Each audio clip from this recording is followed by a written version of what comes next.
Hey everyone, this is Millen from your friendly neighborhood DE team. In this brief segment, I'll be sharing a quick tip on how to set up your Proctorio settings. On your quiz or exam that you want Proctorio to use, go ahead and hit Edit after installing Proctorio. If you have not yet installed Proctorio, check out this other video that will show you how to do the installation process.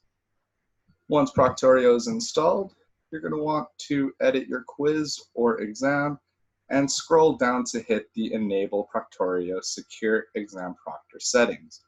Quick tip, if you're going to do the Proctorio proctoring system, it's recommended not to select to show one question at a time.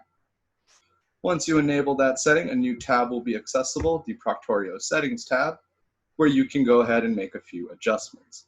Now this is the setup I normally use. I'll include the configurations in the video description. But because we can't actually have students turn on a web camera, I highly recommend setting up the record screen function. When you're going over exam settings that you want to select, as I have the record screen, below you can see a brief description as to what will be done. Record screen will capture the test taker's desktop for the entire exam, allowing you to see exactly what they see on their screen. This means even if they were to open up other pages or open up a Microsoft Word document or a PDF to the textbook, you'll be able to record all of this.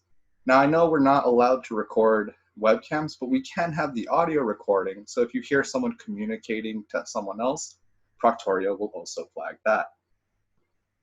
For the lockdown options, there are a variety of options to select from. I would recommend either the full force screen, but I personally use the disable clipboard and disable right click.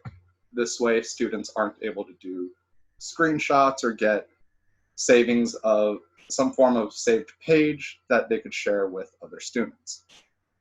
Finally, as a psychology instructor myself, I know through studies that students are less inclined to cheat if they sign a statement before the exam, which Proctorio's verification options allow you to do.